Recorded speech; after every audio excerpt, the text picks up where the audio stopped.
swear I don't need that baby. You are playing a game with me. Get out! I think I am a fool. I don't need that baby. I asked for a baby boy. You are worthless. I have sent her out. Why? But it is not her fault. What are you talking about? Who will inherit my properties? Don't worry. Bring your wife back. The girl child can still take care of your wealth. You will be fine, sir. I am here to help you. Please take some rest. Please, someone help me. I need to find shelter, please. Hello, woman. Are you okay? Where are you going? I don't have a place to go in. Don't worry, I get you covered. Let me take you home. As our ancestors say, a child is a child, whether the wrapper is blue or pink. But there was once a man who forgot this wisdom, and this is his story. Before we begin this story, I have a heartfelt request. Please subscribe and share this video. Your support is what keeps our stories alive. In the comment, please tell us what you think about this story. There lived a wealthy businessman named Chibuchi who owned many shops, many cars, and many houses, but his heart was as empty as a drum with no skin. He married a beautiful, gentle woman named Chiyama, whose name means good God, and for 2 years, the whole town watched and waited for the sound of a baby's cry from their compound. When Chiyama finally became heavy with child, Chibuchi threw a great feast and told everyone who would listen, "This child will be my son. He will inherit my wealth and make the Chibuchi name famous throughout Igboland." But the old women in the market, the ones who have seen many seasons, shook their heads and whispered, "Pride comes before the spirits teach a lesson."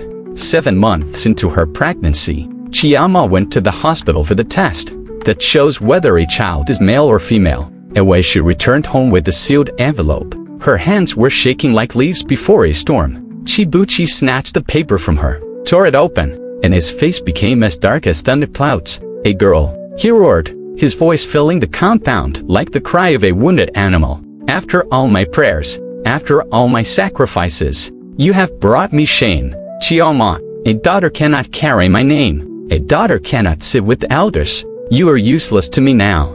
And this pregnancy is a curse." Chiyama fell to her knees, clutching her swollen belly, tears streaming down her face like rain in the wet season. "She is your child, Chibuchi. She is a blessing from God. How can you reject her?" Before she has even breathed the air of this world, but Chibuchi's heart had turned to stone. As our people say, when a man's pride is bigger than his compound, he cannot see the guests at his gate. Chibuchi did something so wicked that even the ancestors would weep to hear it.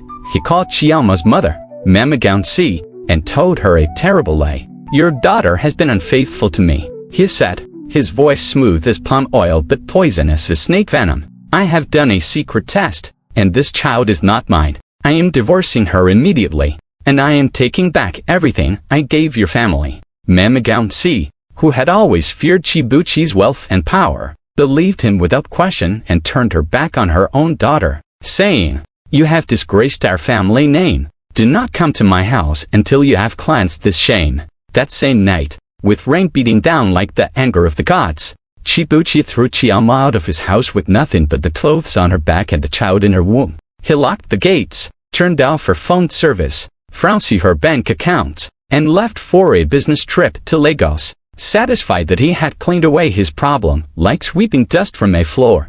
Chiyama wandered the streets of Onitsha that night, 7 months pregnant, with nowhere to go and no one to call, the rain soaking through her wrapper until she could barely stand. She thought of throwing herself into the Niger River, as some women in despair have done, but the child in her belly kicked hard, as if to say, "Mama, we will survive this." As she stumbled near the old bridgehead area, dizzy with exhaustion and pain, a car stopped beside her, a modest but well-maintained vehicle, not flashy like Chibuchi's imported machines. A man stepped out, tall and quietly dressed, holding an umbrella. "Sister, you cannot stay in this rain in your condition," he said in Igbo, his voice calm and respectful. "Please, let me take you somewhere safe." Chiyama looked at him through her tears, and though her heart was broken, something in his eyes told her this was not another Chibuchi. "Who are you?"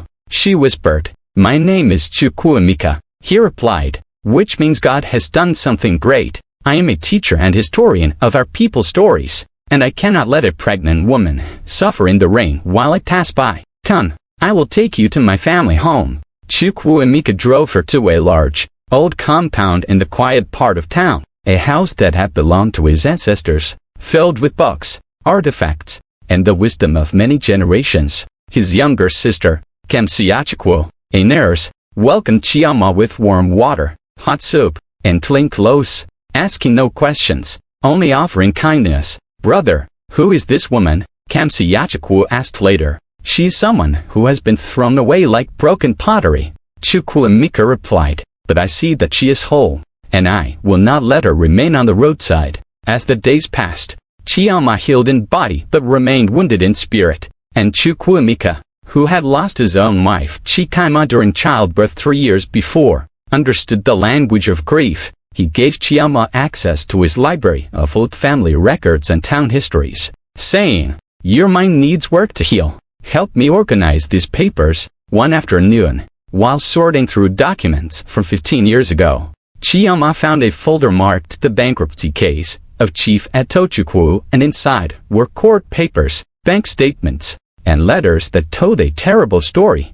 Chukwuemeka's father, Chief Etochukwu, had once been a respected businessman, but a young, ruthless trader named Chibuchi had cheated him in a partnership deal, forging documents and stealing money, and Chief Etochukwu lost everything and died of heartbreak within a year. The case had been buried because Chibuchi paid bribes to the police and the judges, and the family had no money left to fight. Chioma's hands began to shake as she read, because now she understood the full picture. Chibuchi had not just destroyed her, he had destroyed this family too, and Chukwuemeka had taken her in knowing exactly who her husband was. When she confronted him that evening in his study, her voice was steady but full of fire. "You saved me not just from kindness, but because I am married to the man who killed your father. I'm part of your revenge plan." Chukwuemeka closed his book slowly and met her eyes. "Yes, Chioma, I saved you because when I saw you on the road that night, I saw two things: a woman who deserved better, and the final key to unlocking 15 years of injustice. Chibuchi destroyed my father because my father trusted him. He married you to gain respect in town, to cover his criminal past with a good woman's reputation, but he showed his true heart when he threw you away. Now the whole town will see what kind of man he really is." Chioma felt anger rise in her chest like fire, not at Chukwuemeka for using her, but at Chibuchi for making her life a weapon in someone else's war. And yet, as our elders say, the enemy of your enemy can become your brother in battle. She made a decision that would change everything. "If you want justice, Chukwuemeka, then let us get it together, not for revenge, but so that my daughter will grow up in a town where wicked men cannot prosper." 2 months later, Chioma gave birth to a beautiful, strong baby girl, whom she named Chinyenwa, meaning God gives children, because she knew this child's story was already written by hands greater than Chibuchi's. When Chibuchi returned from Lagos to attend the big town festival, where he was to receive the Businessman of the Year award, he was shocked to see Chioma standing at the entrance of the town hall, dressed in beautiful Ankara, holding baby Chinyenwa, with Mama Galsi beside her weeping with shame and repentance, and Chukwuemeka standing behind them like a silent pillar of justice.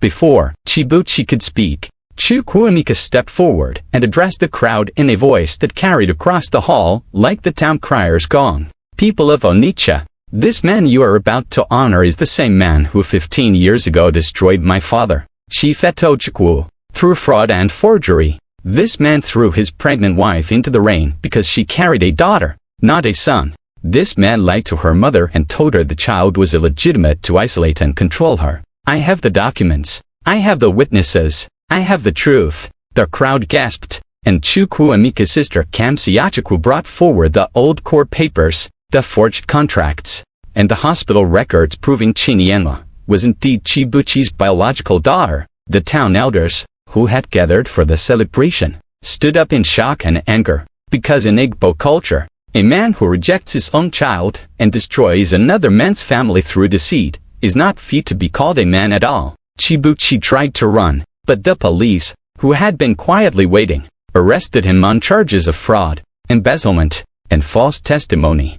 As Chibuchi was led away in handcuffs, screaming and cursing, Chiama stood calmly, rocking Chinyenwa in her arms, and for the first time in months, she felt the weight lift from her shoulders. Mama Gauntsi knelt before her daughter and begged forgiveness, saying, "I chose the word of a rich man over the truth of my own blood. Forgive me, my daughter." Chiyama helped her mother to her feet and replied with the wisdom of the ancestors. A mother who realizes her mistake and returns is still a mother. "I forgive you." In the days that followed, the town elder seized Chibuchi's property to repay Chief Ato Chukwu's family and provide restitution to Chiyama.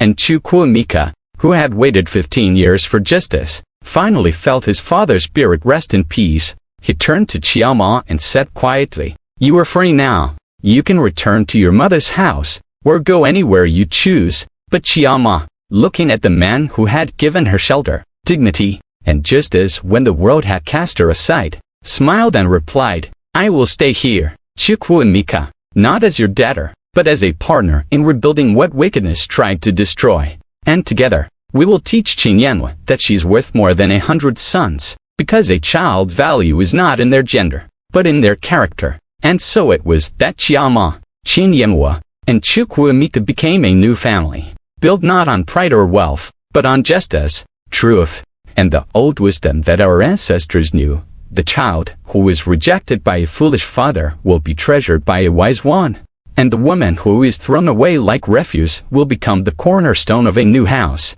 This is the story our people tell when someone says, "I only want a son," and we remind them that God gives children not according to our pride, but according to His perfect wisdom.